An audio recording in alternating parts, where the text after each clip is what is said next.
Ignited Minds Tutorials is an online platform dedicated to providing educational resources for students. Recently, they have uploaded a series of videos on the topic of federalism for Class X CBSE SST. Federalism is a crucial concept in the field of social sciences, focusing on the division of power between central and regional governments. These videos aim to provide a comprehensive understanding of this topic to the students.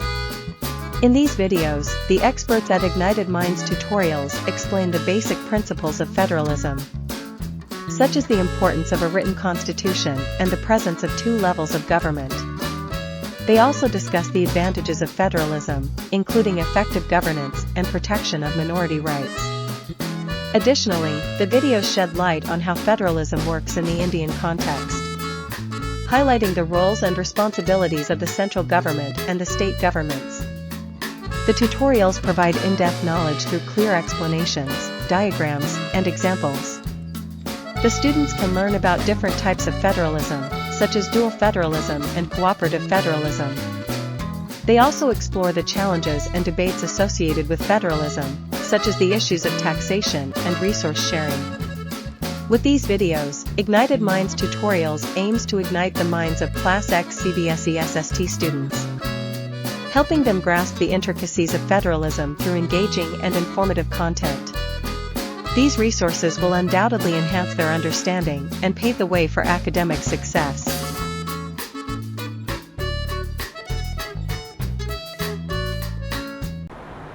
सक्षम नहीं है ना? बहुत बढ़िया. Okay, so this means that the state governments did not exercise their rights as autonomous federal units. हम यहाँ पे भाई साहब federal units पढ़ रहे थे. As and when the ruling party at the state level was different, the parties that ruled the center tried to undermine the power of the states. अभी देखो होता क्या है, ठीक है? समझ लो आपके सेंट्रल लेवल पे पार्टी ए है, समझ में आ रहा है? सेंट्रल लेवल पे या यूनियन लेवल पे पार्टी ए है और किसी स्टेट लेवल पे पार्टी बी है, ठीक है? किसी स्टेट लेवल पे पार्टी बी है. क्लियर है भाई साहब? Are we clear on this one? ठीक है? तुम वहां पीछे का बट ठीक है. तो स्टेट लेवल पे पार्टी ए है, लेट्स से सेंट्रल लेवल पे पार्टी ए है और स्टेट लेवल पे पार्टी बी है.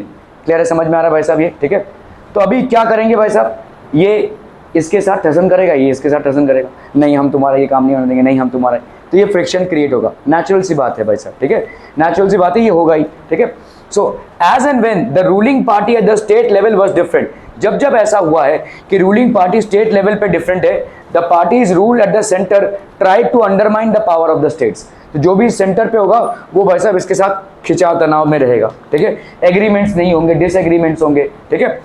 In those days, the central government would often misuse the constitution to dismiss the state governments that were controlled by rival parties. तो पहले क्या होता था भाई साहब? सेंट्रल गवर्नमेंट उड़ाई देती थी, अरे तुम चुप बैठो, हम यूनियन पे हैं, तुम ज़्यादा स्मार्ट मत बनने की कोशिश करो, चुप बैठो, अपन चलाएंगे, ठीक है? ऐसा होता था. In those days central government would often misuse the constitution, तो कॉन्स्टिट्यूशन को मिसयूज करते हुए to dismiss the state government, state government को डिसमिस कर देने का, ठीक है? State governments would be dismissed and that way control by rival parties. तो ऐसे स्टेट गवर्नमेंट जो राइवल पार्टीज से कंट्रोल होते थे उनको डिसमिस ही कर देंगे हम, ठीक है? ऐसा होता था पहले, अभी ऐसा नहीं होता है. This undermine the spirit of federalism. अगर ऐसा होता था तो फेडरलिज्म नहीं हो पाएगा, फिर इफेक्टिव गवर्नेंस नहीं हो पाएगी, फिर तानाशाही होगी, फिर दादागिरी होगी, लेकिन इफेक्टिव गवर्नेंस नहीं हो पाएगा, ठीक है? क्लियर है? So it's very important that we have to maintain the spirit of federalism. We ensure that the state government is not undermined by the powers of the union government. ठीक है? Okay. All this changed significantly after 1990. तो 1990 के बाद ये भाई साहब सब change होने लगा, ठीक है? ये ड्रास्टिकली चेंज होने लगा. This period saw the rise of regional political parties. तो 1990 के बाद बहुत सारे regional political parties rise up होने लगे, ठीक है?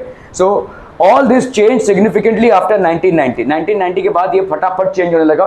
This period saw the rise of regional political parties. Regional political parties भाई साहब राइज होने लगे, ठीक है? Rise of regional political parties मतलब क्या हो गया, ठीक है? In many states of the country. तो आप देखो जैसे यहाँ पे महाराष्ट्र में आरपीआई और शिवसेना एक रीजनल पार्टी इमर्ज होने लगी, ठीक है? अगर आप देखोगे भाई साहब समाजवादी पार्टी उत्तर प्रदेश में, ठीक है? जिसको सपा बोलते हैं, ठीक है। फिर आपका ये सब कुछ रीजनल पार्टीज, देखो डीएमके, ठीक है, ये एआईडीएमके और डीएमके ये आपके तमिलनाडु में इमर्ज होने लगी। ये सब नेशनल लेवल की पार्टीज नहीं है, ये सब स्टेट लेवल की पार्टीज होने और धीरे धीरे ये उभरने लगी। तो अगर ये उभरने लगी और स्ट्रांग होने लगी तो ऑब्वियसली इलेक्शन जीतेंगे, और अगर जीतेंगे तो ये अपना जो भी इनका एजेंडा है उसको फुलफिल करेंगे, ठीक है। This period saw the rise of regional political parties. आपका एक चैप्टर है पॉलिटिकल पार्टीज, जो बेसिकली एक कॉमन चैप्टर है between state board and CBSE. वहां पे हम पॉलिटिकल पार्टीज के बारे में विस्तारित रूप से पढ़ते हैं, ठीक है। तो ये एक नमूना यहाँ पे ये समझिए कि ये तो भाई साहब यूनियन गवर्नमेंट है, जितने भी स्टेट गवर्नमेंट्स हैं उनमें क्या होने लगा, स्टेट गवर्नमेंट्स में ऐसे लोकल पार्टीज बनने लगी, ठीक है। This period show the rise of regional political parties in many states of the country. This was also the beginning of the era of coalition government at the centre, ठीक है। ये भाई साहब coalition government की शुरुआत हो गई। Coalition government क्या होती है, व्हाट इज कोलिशन गवर्नमेंट? गठबंधन सरकार जिसको बोलते हैं, ठीक है। अगर किसी को पूर्ण बहुमत नहीं मिलता है, अगर किसी को एब्सोल्यूट मेजॉरिटी नहीं मिलती है, तो वो भाई साहब क्या होता है, कोलिशन गवर्नमेंट फॉर्म करता है, ठीक है। It basically forms coalition government. This was also the beginning of the era of coalition government at the centre. तो कोलिशन गवर्नमेंट्स बनने लगे। कभी कभी भाई साहब जैसे आज की तारीख में तो बीजेपी पूर्ण बहुमत से आ रहा है, लेकिन अटल बिहारी वाजपेयी जी के टाइम पे वो पूर्ण बहुमत से नहीं आया था, एब्सोल्यूट मेजॉरिटी से नहीं आया था, तो कोलिशन गवर्नमेंट बना था, जिसको हम एनडीए गवर्नमेंट भी बोलते हैं, ठीक है। So all these things started, okay. A government formed by coming together of at least 2 or more political parties is known as a coalition government। तो समझ लो अगर 2 पार्टीज हो गई ऐसी ऐसे 2 पार्टीज का कोलिशन हो गया, ठीक है, या 3 पार्टीज का कोलिशन भी हो सकता है, ठीक है। तो ये सारे आपके क्या हो जाएंगे, कोलिशन गवर्नमेंट, ठीक है। सो इस तरीके का कोलिशन गवर्नमेंट, जैसे कांग्रेस के साथ ये सब अलाइन हो गए, ठीक है। तृणमूल कांग्रेस आपका भाई साहब, फिर आपका शरद पवार की पार्टी का नाम मैं भूल गया, क्या था, एनसीपी, ठीक है। ये आपका टीएमसी है जो वेस्ट बंगाल में है, ठीक है। ये आपका भाई साहब एनसीपी है, ये आपका सपा हो गया, ये आपका बीजेपी हो गया। तो ऐसे अगर हम सारे गवर्नमेंट्स को एक साथ कर दें, कोलिशन गवर्नमेंट। कोलिशन गवर्नमेंट क्या होता है कि भाई हमको लोकसभा में गवर्नमेंट फॉर्म करनी है लेकिन पूरी बहुमत नहीं हो रही, तो इसका दो इलाज है। किसी भी पार्टी को अगर एब्सोल्यूट मेजॉरिटी नहीं मिल रही है, जो चाहिए गवर्नमेंट फॉर्म करने के लिए उतने सीट्स नहीं मिल रहे हैं, तो 2 इलाज हैं। एक तो भाई साहब कोलिशन हो जाए, अंदर ही अंदर पार्टीज में भाई साहब गठबंधन सरकार बना ले, ठीक है। अग्रीमेंट्स होंगे उनके बीच में, भाई साहब मेरा ये मिनिस्टर बनेगा, मेरा तो सब मिनिस्ट्री बढ़ेंगी। अगर ऐसा नहीं होता है तो फिर से इलेक्शन कराना पड़ेगा। इलेक्शन कमीशन टाइम देती है 1-1.5 महीने का कि भाई साहब आप कोलिशन गवर्नमेंट बना लीजिए। अगर आप नहीं बना पाते हैं तो we will conduct fresh elections once again, ठीक है। यही तरीका है। तो ज़्यादा करके फ्रेश इलेक्शंस में नहीं जाते हैं लोग, और कोलिशन गवर्नमेंट में समझौता हो जाता है, ठीक है। तो बहुत ही बार यूनियन लेवल पे भी और स्टेट लेवल पे भी कोलिशन गवर्नमेंट्स बने हैं, ठीक है। Many a times the coalition governments have been form at both union level and state level, ठीक है। ये गाड़ी ठुक गई है कहीं पे और इसका दरवाज़ा भी नहीं खुल रहा है ठीक है, ओके। चलिए भाई साहब, since no single party got a clear majority in the Lok Sabha, the major national parties had to enter into an alliance with many parties including several regional parties to form a government at the center। तो किसी को भी absolute majority नहीं मिल रहा था, ठीक है। Since no single party got a absolute clear majority in the Lok Sabha, the major national party, जितने भी आपके national parties थे, had to enter into an alliance। तो alliance बनने लगा, ठीक है। धीरे धीरे भाई साहब alliance बनने लगा with many parties including several regional parties to form a government at the center। एक गवर्नमेंट हो गया। This led to a new culture of power sharing and respect for the autonomy of state governments. तो एक नया culture उभरा, ठीक है, new culture of power sharing. This trend was supported by a major judgment. तो अभी क्या होता है कि देखो, तुम समझ लो आज मैं पार्टी ए को बिलोंग करता हूं और तुम पार्टी बी को, तो पार्टी ए और पार्टी बी में फुल एकदम झगड़ा है, ठीक है, ठीक है, अपन तनाव में है पूरे, ठीक है। लेकिन हमको कल मालूम है कि समझ लो ये पार्टी बी जो है एक पर्टिकुलर स्टेट में है और हम पार्टी ए भी उसी स्टेट में इलेक्शन कंडक्ट कर रहे हैं। कल को अगर हमें पूर्ण बहुमत नहीं मिला और इस पार्टी को भी पूर्ण बहुमत नहीं मिला, तो यही दोनों पार्टीज आपस में मिलकर सरकार बना लेंगी, ठीक है। तो इसीलिए हम पूरी दुश्मनी भी किसी से मोल नहीं सकते, है ना, ठीक है। कॉन्स्टिट्यूशन के दायरे में रखकर हम चीज़ों को अपोज कर सकते हैं, लेकिन इतना भी फ्रिक्शन क्रिएट नहीं कर सकते हैं कि कल को भाई साहब कोलिशन गवर्नमेंट भी ना बना पाए, एक दूसरे का मुंह भी ना देखें, ऐसा नहीं होता है, ठीक है। फॉर एग्जाम्पल इसके पहले आपने देखा महाराष्ट्र में पहले जैसे शिवसेना और कांग्रेस में तनाव था। सिर्फ से बाल ठाकरे जी ने बोला था कि हम कभी भी कांग्रेस के साथ अलायंस नहीं बनाएंगे, बट बनी सरकार, है ना, तो बनता है, चीज़ें चेंज होती हैं, ठीक है, और फिर लोग जुड़ते हैं, ठीक है। सो दीज थिंग्स हैपन, ठीक है। So this trend was supported by a major judgment of the Supreme Court that made it difficult for the central government to dismiss state governments in an arbitrary manner. तो supreme court ने भाई साहब बोल दिया कि अभी से central government किसी भी स्टेट गवर्नमेंट को ऐसे डिस्मिस नहीं कर सकती, निकाल नहीं सकती है, ठीक है। ऐसे आर्बिट्री मैंने ताबड़तोड़ किसी स्टेट गवर्नमेंट को कोई भी central government in power dismiss नहीं कर सकती। हाँ, अगर दोनों में डिस्प्यूट है तो सेंट्रल गवर्नमेंट का ही माना जाएगा, लेकिन उसके बावजूद भी सेंट्रल गवर्नमेंट कभी भी स्टेट गवर्नमेंट को डिसमिस नहीं कर सकती, ठीक है। Okay, so this trend was supported by a major judgement of the Supreme Court that made it difficult for the central government to dismiss state governments in an arbitrary manner, तो based on random choice. Arbitrary मतलब अरे नहीं यार तुम पसंद नहीं है कोई यहाँ भगा उसको, ऐसा नहीं कर सकते कोई भी यूनियन गवर्नमेंट, ठीक है। ओके, दस federal power sharing is more effective today, क्योंकि अभी देखो अगर हमको मतलब निकाले जाने का भय ना हो तो हम फ्री माइंड में काम भी कर सकेंगे, है ना। तो thus federal power sharing is more effective today than it was in the early days of the constitution came to force. जब कॉन्स्टिट्यूशन पहले आया था तो ये नहीं था और कोई भी यूनियन गवर्नमेंट या सेंट्रल गवर्नमेंट स्टेट गवर्नमेंट को डिसमिस कर सकता था ऑन सर्टन ग्राउंड्स, ठीक है। अगर वायलेशन हुआ है इन सर्टन ग्राउंड्स, इसको बंद कर दोगे क्या, अगर वायलेशन हुआ है on certain grounds then it will dismiss it, ठीक है। लेकिन आज ये नहीं हो सकता, ठीक है। आज आप ताबड़तोड़ किसी भी स्टेट गवर्नमेंट को, सेंट्रल गवर्नमेंट के होते हुए आप किसी स्टेट गवर्नमेंट को डिसमिस नहीं कर सकते। The report of the states reorganisation commission SRC was implemented exactly 50 years ago on November 1, 1956. This in its own time and own way has also transformed the political institutional life of the nation. Gandhi and other leaders promised their followers that when freedom came, the new nation would be based on a new set of provinces, these based on the principle of language. तो भाई साहब जब नया nation बनेगा तो इसमें जो provinces बनेंगे, पहले स्टेट्स का कॉन्सेप्ट नहीं था, पहले प्रोविंसेस का कॉन्सेप्ट था।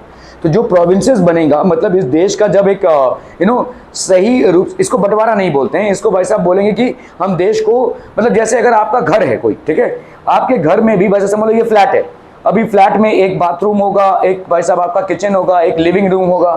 तो इफेक्टिव यूजेज ऑफ फ्लैट तभी हो सकता है जब सब कंपार्टमेंट्स अलग अलग हों। तो क्या घर वाले अलग अलग हो जाएंगे इसके लिए? नहीं।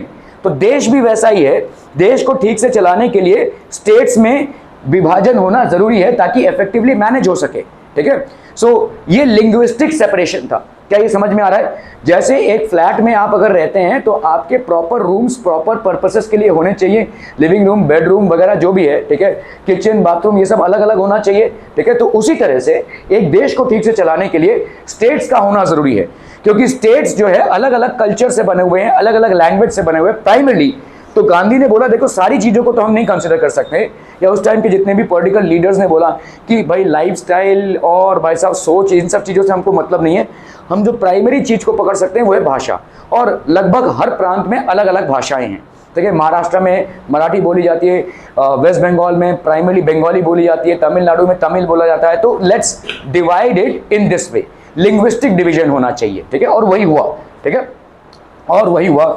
However, when India was finally freed in 1947, it was also divided. Problem ये हो गया कि जब इंडिया फाइनली फ्री हुआ उस टाइम पे देश का विभाजन भी हुआ। देश का विभाजन, now division of the nation and dividing it into states is different, ठीक है। मतलब एक नेशन के टुकड़े हो गए, पाकिस्तान और बांग्लादेश वे सेपरेटेड, ठीक है। और बांग्लादेश उस टाइम पे एक्चुअली में ये वेस्ट पाकिस्तान था और ईस्ट पाकिस्तान था। एक्चुअली बांग्लादेश तभी बांग्लादेश नहीं था, सेपरेट एंटिटी नहीं था, it was a part of Pakistan. बीच में इंडिया है, ये कंट्री और ये कंट्री है, West Pakistan and East Pakistan. Later East Pakistan actually got modified into Bangladesh. So partition was the consequence of promotional attachment of ones to ones faith, ठीक है। अभी भाई साहब जब पार्टीशन हुआ, how many more partitions would that other primordial loyalty language lead to? So ran thinking of Nehru, Patel and Rajaji. खैर ये तो तब हुआ था। Far from undermining Indian unity, linguistic states have helped strengthen it. तो बहुत सारे लोगों को ऐसा लगा कि आज भाई साहब इंडिया और पाकिस्तान का सेपरेशन हुआ है, या इंडिया और ईस्ट पाकिस्तान का सेपरेशन हुआ, या बांग्लादेश का सेपरेशन हुआ, इंडिया के टुकड़े हुए हैं, तो क्या आज जो हम स्टेट बनाने की कोशिश कर रहे हैं, आगे चलकर ये भी अलग अलग नेशंस बन जाएंगे? आता ही है दिमाग में, है ना? ठीक है, अगर एक ही फ्लैट में आप 2 कमरे बना रहे हैं, या एक आपका समझ लो बंगलो है, उसमें 4 कमरे आप बना रहे हैं, ठीक है, तो क्या ऐसा होगा आगे चलकर कि ये चारों भाई आपस में लड़ मिट जाएंगे? ठीक है, तो ऐसा लोगों के दिमाग में तब आया, यार ये जो हम डिवीजन कर रहे हैं in terms of states, will it weaken our unity और will it rather strengthen it? तो हाल फिलहाल देखा गया है, अभी तक तो इट हैज स्ट्रेंथन इट, ठीक है, क्योंकि अभी हम yes we do belong to a state, but our identity is that of an Indian. हम सबके सब भारतीय हैं, हम किसी भी स्टेट को बिलोंग करें, हम सबके सब भारतीय हैं। संविधान के जो नियम आप पे लागू होते हैं, मुझ पे भी लागू होते हैं, किसी केरलाइट पे भी लागू होंगे, किसी तमिलियन पे भी लागू होंगे, किसी वेस्ट बंगाल के निवासी पे भी लागू होंगे। We all are equal before the constitution, ठीक है। So in that sense the country is united. Yes, for effective management we have divided into 2 states, ठीक है। ये इफेक्टिव मैनेजमेंट का एक प्रोसेस है। Are we clear on this one people? ठीक है, okay. It has also proved to be perfectly consistent to be Kannadiga and Indian, Bengali and Indian, Tamil and Indian, Gujarati and Indian. So हम सब का एक common चीज है कि भाई साहब we all are Indians first, ठीक है। That is our national identity. हाँ, हम एक स्टेट को बिलोंग करते हैं, इसीलिए हम शायद महाराष्ट्रियन हो सकते हैं, या तमिलियन हो सकते हैं, या गुजराती हो सकते हैं, या बंगाली हो सकते हैं, but at the end of the day we all are Indians, ठीक है। So that is one thinking that is there. To be sure, these states based on language sometimes quarrel with one another. कभी कभी छोटे मोटे भाई साहब आपके quarrels होते हैं, ठीक है।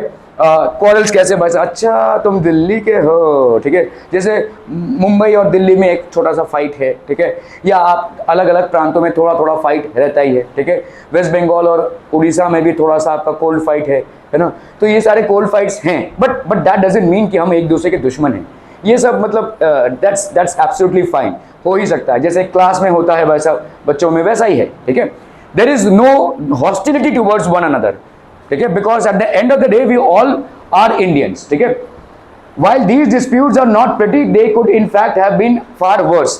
आज हम बोल रहे हैं कि भाई साहब हाँ, इन स्टेट्स में थोड़े बहुत कोल्ड वॉर्स हो सकते हैं, लेकिन ये बहुत बड़े अनसुलझे पहलू नहीं हैं, ठीक है, क्योंकि at the end of the day we all are a nation. It is the formation of linguistic states that has allowed India to escape what might have been a worse fate still. ये linguistic states में अगर division नहीं होता तो एक और बड़ा उपद्रव होता। क्यों? कोई बता सकता है क्यों? भाई फिर तो विस्फोट हो गया होता। अगर ये linguistic states में division नहीं होता, ठीक है, सो मतलब आप समझ सकते हैं कि एक बॉम्ब रखा होगा फिर इंडिया को उड़ाने के लिए। ऐसा क्यों? ऐसा क्यों? देखो, इंडिया बनने से पहले इंडिया थी ही नहीं, है ना, ठीक है। अभी यहाँ पे जैसे अलग अलग, यहाँ पे जैसे जम्मू एंड कश्मीर में एक महाराजा थे भाई साहब, ठीक है। अगर आप देखोगे आंध्र प्रदेश इस रीजन में एक महाराजा थे, सब आपके भाई साहब प्रिंसली स्टेट्स थे। ऐसे करीबन 600 से ज़्यादा प्रिंसली स्टेट्स थे, 600 से ज़्यादा, ठीक है। और इन प्रिंसली स्टेट्स को ब्रिटिशर्स ने जाते हुए ये बोल दिया, आपकी मर्जी, आप इंडिया के होना चाहें या पाकिस्तान के, ठीक है। ये एक बॉम्ब डाल कर गए ब्रिटिशर्स ने, इनको भाई साहब खुल्लम खुल्ला छूट दे दिया, ठीक है। जैसे हैदराबाद के नवाब, इनको बड़ी भाई साहब पड़ी थी कि नहीं, let's be a part of Pakistan, ठीक है। शुरुआती तौर पे भाई साहब जो जम्मू कश्मीर के राजा थे, उन्होंने भी, Raja Hari Singh, he was also trying to get align to Pakistan. तो ये एक बॉम्ब डाल कर गए थे। अभी इसमें बहुत प्रॉब्लम हो रहा था कि कैसे नेशन को हम बनाएं। तो कैसे भी करके, आपको मालूम है कि भाई साहब आप गोवा की बात करते हैं, जो इंडिया का एक प्राइमरी टूरिस्ट सेंटर है, वो भी इंडिया का पार्ट कब बना? 1947 में हम आज़ाद हुए, और way back in 1965 it actually became a part of India. मतलब 20 सालों तक हम लड़ते रहे पोर्तुगीज से, पोर्तुगीज दे ही नहीं रहे थे गोवा हमको, ठीक है। सो इस तरह के बहुत सारे प्रिंसली स्टेट्स थे, और इन प्रिंसली स्टेट्स में बहुत बड़ा विवाद था, ठीक है। ये प्रिंसली स्टेट्स में बहुत बड़ा विवाद था, ठीक है, समझ में आ रहा है ये? अगर इन प्रिंसली स्टेट्स को, तो इन प्रिंसली स्टेट्स के मुद्दों को सुलझाते हुए हमने लिंग्विस्टिक स्टेट्स का निर्माण किया। अगर हम लिंग्विस्टिक स्टेट्स नहीं बनाते थे तो पूरी खिचड़ी बन जाती थी, सब तानाशाही होता था, सब अपनी मनमर्जी चलाते थे, पूरी भीड़ है। आप देखो भाई साहब, जैसे आप एक स्कूल में एंटर करते हो, तुम 10th में हो, चलो 10th में जाओ, तुम 8th में हो, तुम 8th में जाओ, तुम 12th में हो, शांति भाई साहब, ठीक है, सब अपने अपने क्लास में चले गए भाई साहब, अपना अपना जो भी हो रहा है, ठीक है। अगर उस पूरे स्कूल को असेंबली हॉल में इकट्ठा कर लिया जाए भाई साहब, तो एक मतलब माचिस की चिंगारी की ज़रूरत है भाई साहब, फिर विस्फोट, है ना। सब मतलब कितना शोर होगा सच सोचिए। एक MNR स्कूल में ही 5000 बच्चे हैं, सबको अगर असेंबली हॉल में इकट्ठा कर लिया जाए, ग्राउंड पे बुला लिया जाए भाई साहब, तो मारा मारी होने में ज़्यादा टाइम नहीं लगेगा, ठीक है। सो दैट वाज व्हाट, भाई सब लोग अपना अपना स्टेट मैनेज करो, ठीक है। You all are a part of India, let's be united. ये एक अच्छा कॉन्सेप्ट था, ना कि भाई साहब भीड़ है, सब तलवार चला रहे, ठीक है, कुछ कहाँ क्या हो रहा है कुछ मालूम नहीं, पूरी खिचड़ी ऐसी होती थी, ठीक है। सो ऑलरेडी कन्फ्यूजन था, ऑलरेडी इंडिया एक बहुत नाजुक दौर से गुजर रहा था, ठीक है। जितने लोग ब्रिटिशर्स के साथ लड़ते लड़ते नहीं मरे थे, उससे कहीं ज़्यादा लोग पार्टीशन में मरे थे, ठीक है। जब पार्टीशन हुआ तो इंडिया से पाकिस्तान बहुत लोग गए, पाकिस्तान से इंडिया बहुत लोग आए, सिमिलरली बांग्लादेश से भी बहुत लोग इधर आए और इधर से भी बहुत लोग उधर गए।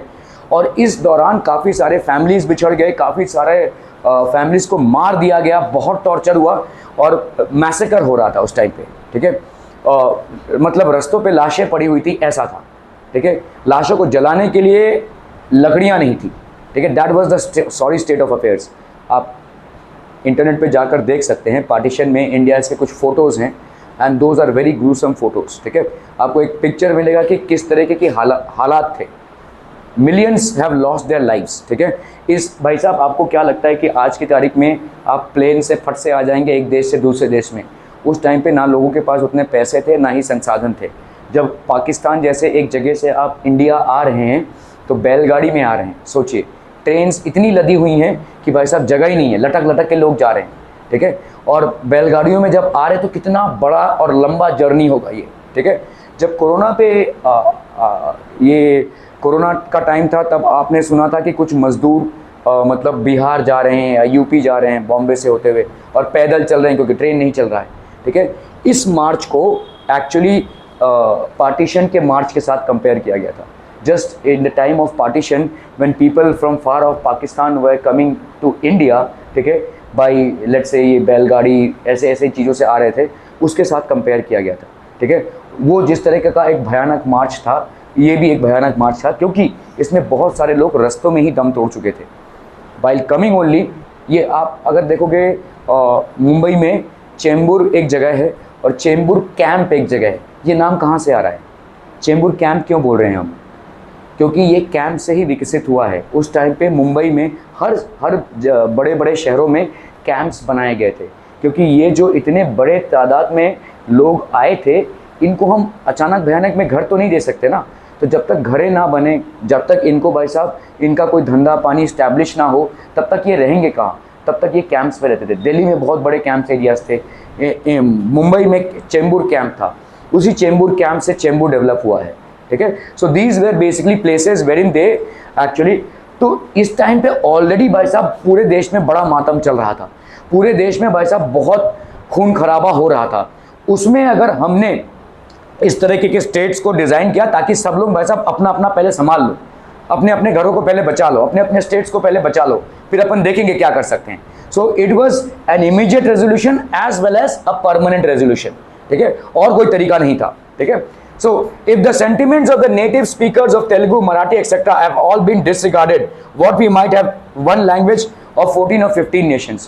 अगर हमने बोल दिया होता कि भाई साहब नहीं, एक ही राष्ट्र होगा, एक ही कंट्री होगी, एक ही लैंग्वेज चलेगा, तो आप भाई साहब जो तमिल में रहता है क्यों हम हिंदी बोलें, ठीक है। तो बंगाली भाई साहब जो हिंदी नहीं जानता है, अब ये एक और विवाद चालू होता। ऑलरेडी हम यहाँ पे पार्टीशन से जूझ रहे हैं, ठीक है, और एक और विवाद चालू होता, फिर अंदर ही अंदर और खून खराबा होता, ठीक है। So dividing the nation into linguistic states was actually a rational decision and it has benefited us than done us any harm, ठीक है। ये हार्म नहीं किया है, इसने हमको बेनिफिट किया है, बिकॉज इवेंचुअली हमारी यूनिटी या इंटीग्रिटी खत्म नहीं हुई है, ठीक है। हम आज भी इंडियन हैं, ठीक है। Our first identity is that of an Indian, then of the state, फिर हम बाद में स्टेट आता है, पहले आपकी आइडेंटिटी इंडियन है, ठीक है। So that was a rational decision that was made, ठीक है। ये एक तो आज आप सोचो कि अगर इस स्टेट को हम ऐसे स्टेट वाइज नहीं करते थे तो क्या होता था भाई साहब, 14-15 नेशंस एक नेशन में होते थे। इट वाज लाइक 14 और 15 Nations with in one nation, ठीक है। तो ऐसा हो जाता था कि भाई साहब 8th और 9th और 10th और 11th और 12th सब बच्चों को एक साथ बैठा दिया है स्कूल में, ठीक है। तो क्या ही उपद्रव होता था फिर, ठीक है। So that would have happened, okay. Decentralisation in India, decentralisation मतलब क्या होता है, सेंट्रल पावर का डाइल्यूट होना, ठीक है। आपका सिलेबस कंप्लीट नहीं हुआ है तो प्रिंसिपल आके नहीं पढ़ाने वाले, ठीक है, टीचर ही कोई पढ़ाएंगे, ठीक है। तो अभी ये इसका मतलब क्या है, जो प्रिंसिपल हैं वो अपने पावर को टीचर को देते हैं थोड़ा बहुत, ताकि टीचर डिसिप्लिन से एक चीज को करा पाए, ठीक है, दैट इज कॉल्ड डिसेंट्रलाइजेशन, ठीक है।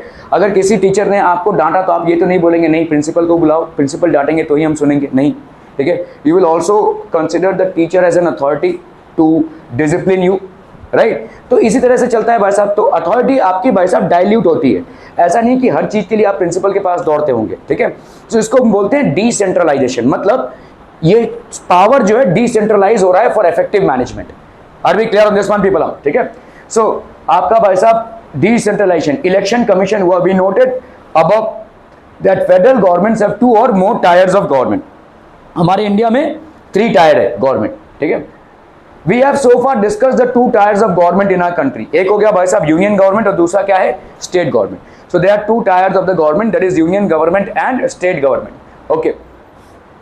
But a vast country like India can not be run only through 2 tiers. सो हमको भाई साहब एक 3rd टायर की जरूरत पड़ी, और वो क्या है आपका local self government. States in India are as large as independent countries of Europe. बहुत सारे स्टेट्स हमारे इंडिया में एक एक कंट्री के बराबर हैं, ठीक है। States in some parts of India are actually equivalent to a country in Europe. Europe के एक कंट्री के बराबर है, ठीक है। कुछ कुछ स्टेट्स तो एक कंट्री से भी बड़े हैं, ठीक है, okay. So in terms of population Uttar Pradesh is bigger than Russia, Maharashtra is about as big as Germany, ठीक है। तो अगर आप भाई साहब देखोगे महाराष्ट्र का जो पॉपुलेशन है वो पूरे कंट्री जर्मनी के पॉपुलेशन के बराबर है, ठीक है। इकलौते स्टेट का पॉपुलेशन एक कंट्री के पॉपुलेशन के बराबर है, ठीक है। In terms of population Uttar Pradesh is bigger than Russia. Uttar Pradesh का पॉपुलेशन भाई साहब रशिया से ज्यादा है, ठीक है।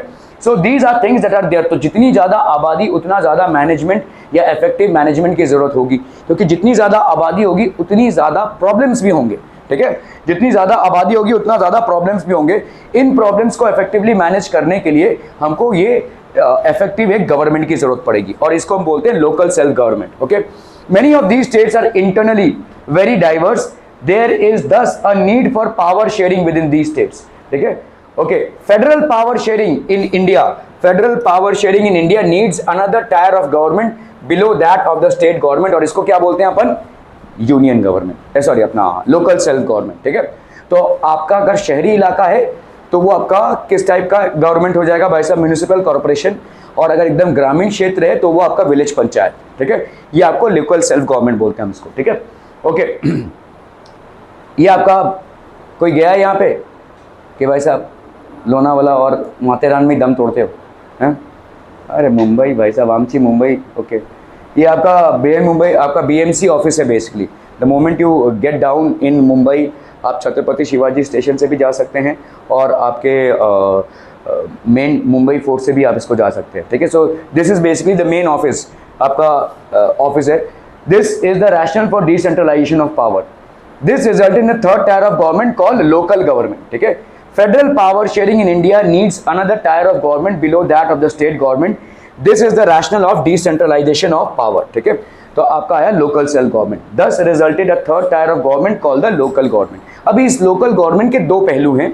अगर एक पूर्ण रूप से शहर है तो उसमें हो जाएगा भाई साहब आपका किस टाइप का गवर्नमेंट, म्यूनिसिपल कॉर्पोरेशन, और अगर गांव है तो विलेज लेवल का गवर्नमेंट होगा, पंचायत जिसको अपन बोलते हैं, ठीक है, ओके।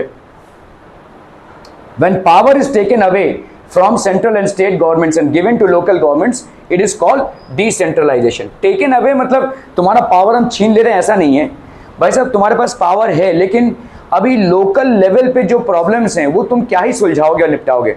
तुम बड़े प्रॉब्लम्स को हैंडल करो, हम लोकल लेवल पे प्रॉब्लम्स को हैंडल कर सकते हैं, ठीक है।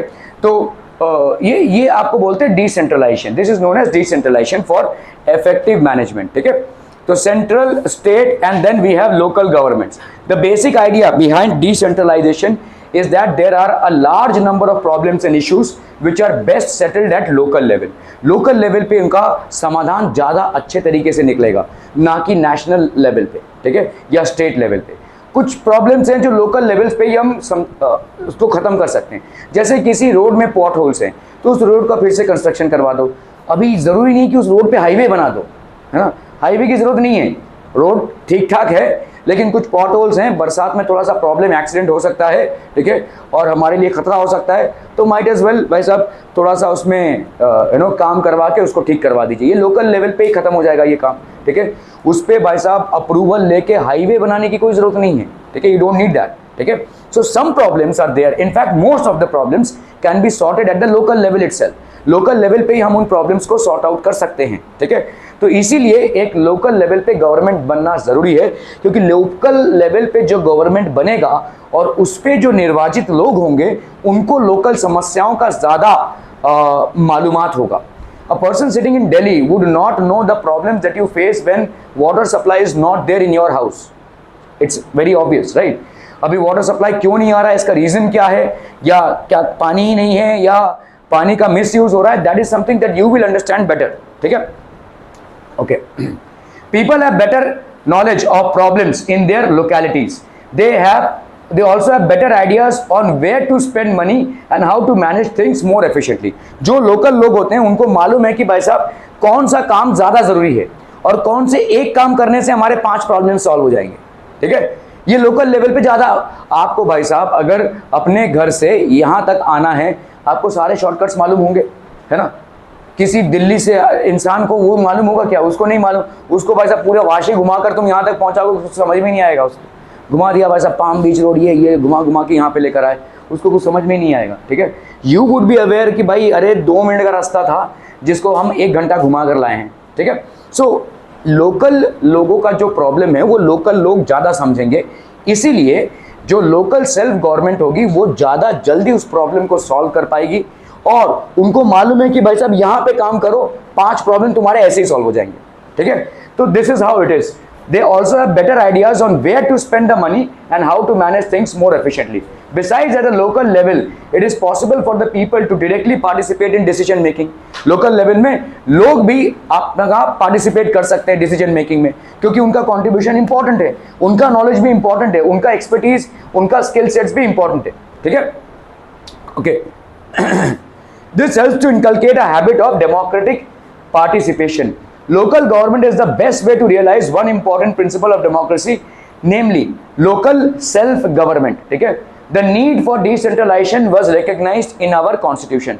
तो भाई साहब decentralization of power देखा गया कि constitution के बाद बहुत थोड़ी देर बाद देखा गया, कुछ सालों बाद, कि जब तक हम लोकल गवर्नमेंट नहीं लाएंगे, लोकल लेवल पे गवर्नमेंट नहीं लाएंगे, तब तक चीज़ें ठीक से फंक्शन नहीं होंगी, ठीक है। देखिए गवर्नमेंट क्यों है, फॉर वेलफेयर ऑफ पीपल, और वेलफेयर ऑफ पीपल हम तभी कर सकते हैं जब एकदम नीचे स्तर पर आए, मतलब एकदम लोगों के साथ जुड़ें, ठीक है। लोकल लेवल पे जब हम लोगों के साथ जुड़ेंगे तब हमको प्रॉब्लम्स क्या हैं उनके समझ में आएंगे, ठीक है, तब जाकर हम उनका एक्चुअल समाधान निकाल पाएंगे। जैसे अगर समझ लो कि एक रेलवे लाइन लेआउट करना है, ठीक है, एक रेलवे लाइन लेआउट करना है जो गाँव को कनेक्ट कर रहा है, ठीक है। अभी एक गांव है तो हमने देखा कि यहाँ से हम रेलवे लाइन कनेक्ट कर देते हैं, तो यहाँ पे गांव के लोग इस रेलवे लाइन के माध्यम से भाई साहब दूर दूर तक जा सकते हैं। प्रॉब्लम ये है कि ये तो सेंट्रल गवर्नमेंट ने सोच लिया कि हम यहाँ पे एक स्टेशन बनाते हैं, एक भाई साहब रेलवे लाइन का लेआउट करते हैं, सेंट्रल गवर्नमेंट ने प्लान भी पास कर दिया, सब हो गया। लेकिन देखा गया कि भाई साहब उस स्टेशन तक पहुँचना ही एक चैलेंज है, ठीक है। There is a challenge to actually reach at that station. समझ लो कोई गाड़ी अगर लेट हो जाती है, जो आनी चाहिए थी, भाई साहब गाड़ी का लेट होना तो हमारे लिए बहुत नॉर्मल सी बात है।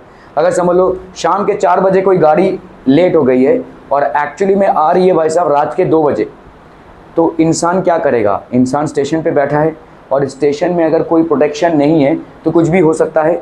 इस चीज़ को हम कैसे हैंडल करेंगे। यूनियन गवर्नमेंट ने भाई साहब रेल की पटरी बिछा दी और स्टेशन निर्माण कर दिया, लेकिन इसके आगे नहीं जा सकता।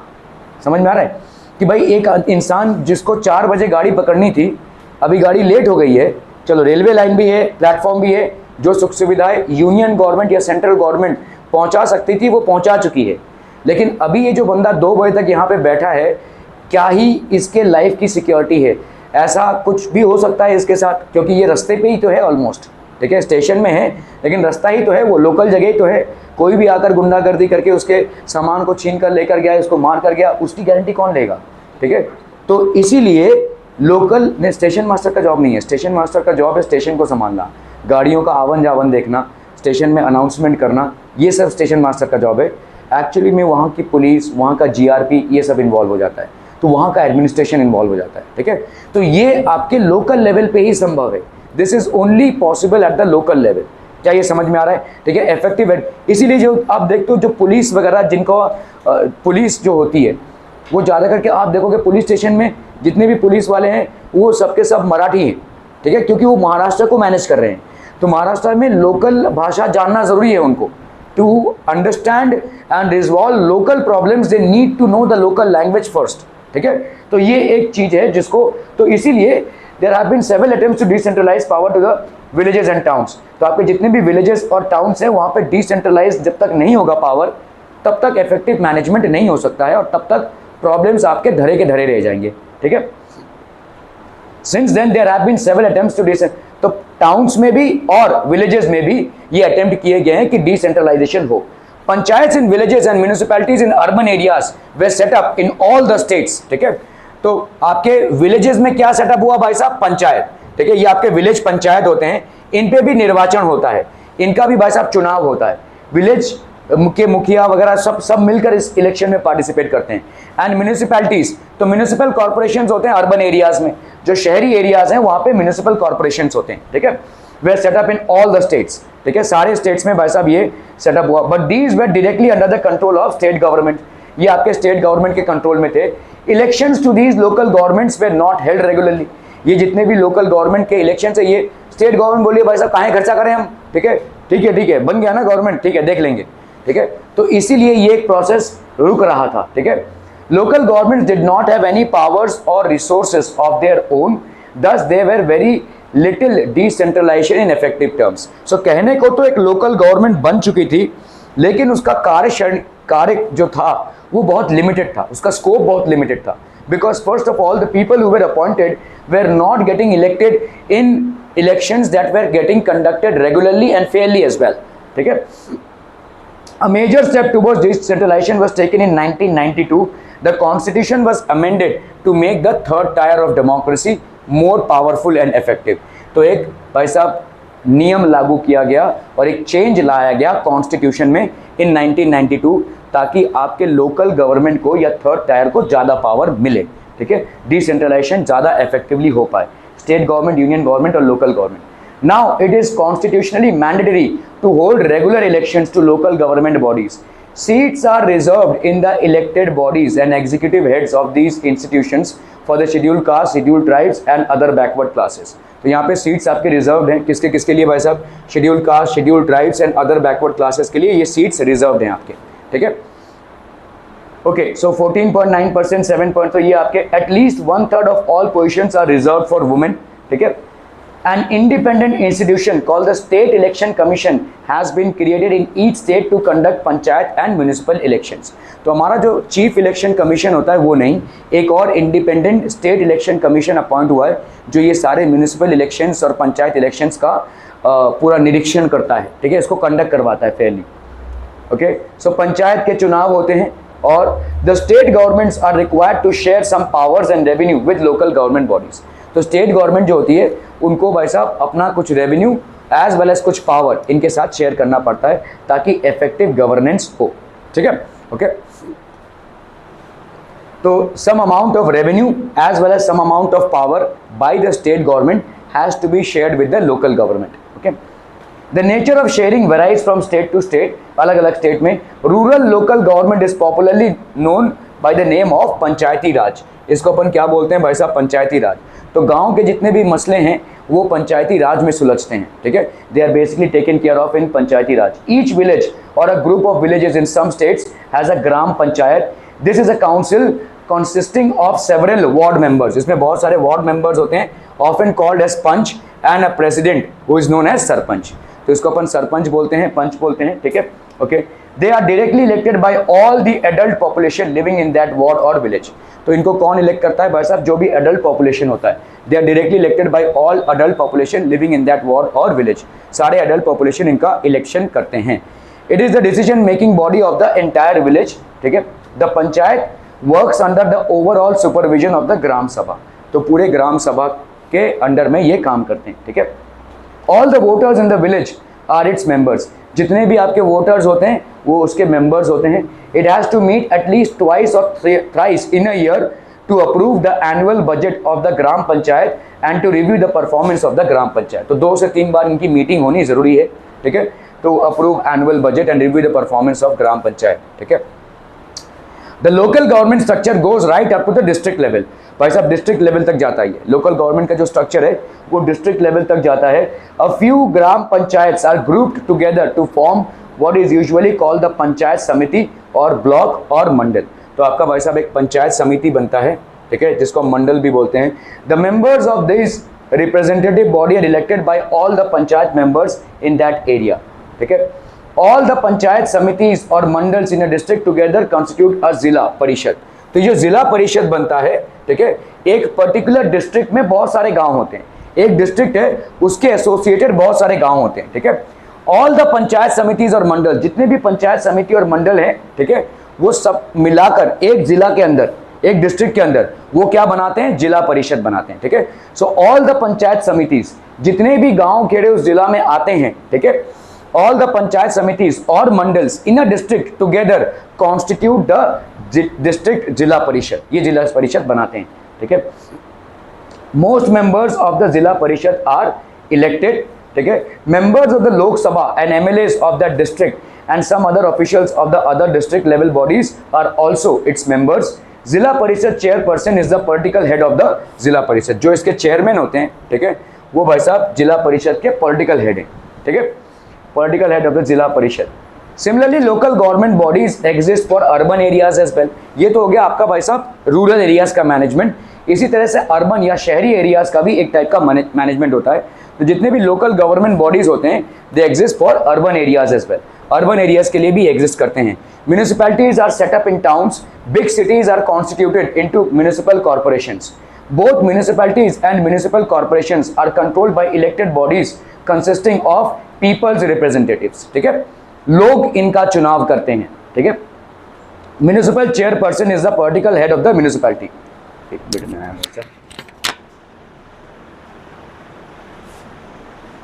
Okay, so both municipalities and municipal corporations are controlled by elected bodies consisting of peoples. Municipal chairperson is the political head of the municipality.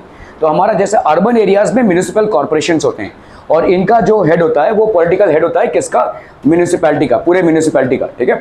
Okay, in a municipal corporation such an officer is called the mayor. हम बोलते हैं ना किसी शहर का mayor कौन होता है, जो पॉलिटिकल हेड होता है उस म्यूनिसिपैलिटी का या उस पर्टिकुलर म्यूनिसिपल कॉर्पोरेशन का, ठीक है। That is he is known as the mayor, he is an elected representative. A city called Porto Alegre, ठीक है, in Brazil has carried out an extraordinary experiment in combining decentralisation with participative democracy. तो Brazil में basically क्या हुआ है बच्चा party, this is basically let's say Brazil, ठीक है, Porto Alegre. The city has set up a parallel organisation, ये एक एक्सपेरिमेंट है बेसिकली, ठीक है, एक पैरेलल ऑर्गेनाइजेशन, ठीक है, operating alongside the municipal council enabling local inhabitants to take real decisions for their city. तो एक तो इलेक्टेड रिप्रेजेंटेटिव है, म्युनिसिपैलिटी है, और उसके साथ साथ इन्होंने एक पैरेलल ऑर्गेनाइजेशन का निर्माण कर दिया है जो लोगों से है।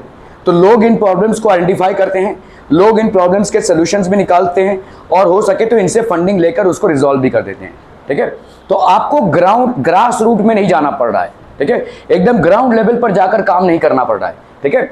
So the city has set up a parallel organization, एक पैरेलल ऑर्गेनाइजेशन है, ठीक है, operating alongside the municipal council. तो म्युनिसिपल काउंसिल तो है ऑलरेडी, एक म्युनिसिपल काउंसिल है, एनेबलिंग लोकल इनहैबिटेंट्स, जो भी लोकल लोग हैं वहां पे, ठीक है, तो take real decisions for the city. आप डिसीजन लीजिए क्या करना है और उसको कीजिए, ठीक है। So this is basically called, एक पैरेलल चल रहा है, ठीक है, this is basically parallel. The nearly 13 lakh people in this city get to participate in making the budget for their own city. ये 13 लाख लोग मिलकर अपने सिटी का बजट भाई साहब बनाते हैं, ठीक है, अलग अलग प्रायोरिटीज, अलग अलग काम, अलग अलग चीज़ों को कंबाइन करके ये एक बजट बनाते हैं, ठीक है। So there is a huge participation for the entire city people, ठीक है। This city is divided into many sections और what we call as wards, ठीक है। तो हमारे यहाँ पे भी भाई साहब city is divided into wards, आपको मालूम रहेगा। जब इलेक्शन होता है तो आपके उस जो इलेक्शन का नोटिस आता है उसमें भी लिखा रहता है आपका इस वार्ड से इलेक्शन है, आपका भाई साहब आप यहाँ पे जाकर अपना वोट कास्ट कर सकते हैं, ठीक है। ओके, हर वार्ड के उम्मीदवार भी होते हैं। Each sector has a meeting like that of the gram sabha in which anyone living in that area can participate. तो जो भी ग्राम सभा होता है कोई भी उसमें भाई साहब पार्टिसिपेट कर सकता है, ठीक है। सो स्कूल, जैसे आपका भाई साहब यहाँ पे बहुत सारे फाइल्स होते हैं, ठीक है। Each sector has a meeting like that of a gram sabha in which anyone living in that area can participate, ठीक है। स्कूल एंड एजुकेशन हो सकता है भाई साहब, रोड्स एंड सैनिटेशन हो सकता है, ये सारे तमाम मुद्दे उसमें डिस्कस होते हैं और बजट पास होता है और उसी पे काम होता है।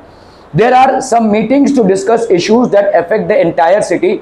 Any citizen of the city can participate in those meetings. कोई भी सिटीजन भाई साहब इन मीटिंग्स में पार्टिसिपेट कर सकता है, ठीक है, can participate in those meetings. तो बजट होता है भाई साहब, the budget of the city is discussed in these meetings. तो बजट का डिस्कशन होता है। The proposals are put to the municipality that takes a final decision about it. तो सारे प्रपोजल्स म्युनिसिपैलिटी के सामने रखे जाते हैं और फाइनली म्युनिसिपैलिटी को एक डिसीजन लेना पड़ता है, ठीक है। So the proposals are put to the municipality, municipality के सामने ये प्रपोजल्स रखे जाते हैं and it takes a final decision about it, ठीक है। The proposals are put to the municipality and this takes a final decision. About 20,000 people participate in this decision making exercise every year. This method has ensured that the money cannot be spent only for the benefit of the colonies where rich people live. इससे क्या होता है भाई साहब, आप सबको मालूम होता है कि कहाँ पैसा जा रहा है, ठीक है।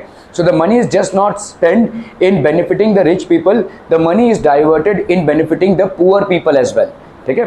तो ये एक अच्छा इफेक्टिव एक्सपेरिमेंट है। Buses now run to the poor colonies, तो पुअर कॉलोनीज में भी बसेज रन होती हैं। Builders can not evict slum dwellers without resettling them. तो जितने भी बिल्डर्स आएंगे भाई साहब, इनको पहले, जितने भी स्लम में लोग रहते हैं, इनको पहले रीसेटलमेंट की व्यवस्था करनी पड़ेगी, तब जाकर उस प्लॉट को आप लेकर बिल्डिंग बना सकते हैं, ठीक है।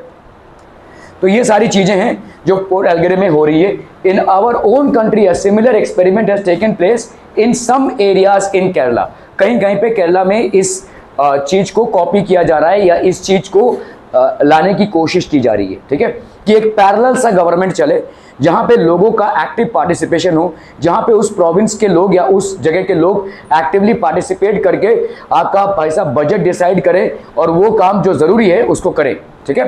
Okay, so this is a parallel form of, तो आपका चल रहा है। This new system of local governments is the largest experiment in democracy conducted anywhere in the world. There are now about 36 lakh elected representatives in the panchayats and municipalities all over the country. So ऐसे 36 lakhs elected representative हैं, ठीक है, in the panchayats and municipalities, panchayat और municipality में all over the country, ठीक है। This number is bigger than the population of many countries in the world. बहुत सारे कंट्रीज से भाई साहब ये पॉपुलेशन ज्यादा है, ठीक है।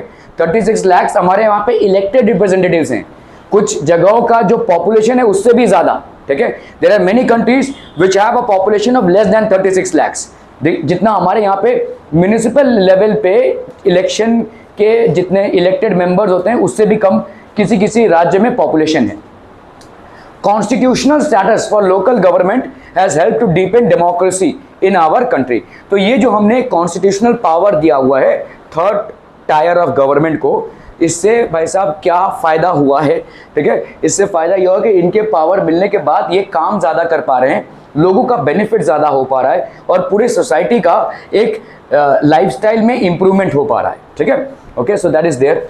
It has also increase women's representation and voice in our democracy. Women का रिप्रेजेंटेशन और वुमेन का वॉइस ये भी काफ़ी ज़्यादा बढ़ा है, पार्टिसिपेशन बढ़ा है, ठीक है। Okay, at the same time there are many difficulties. While elections are held regularly and enthusiastically, gram sabhas are not held regularly.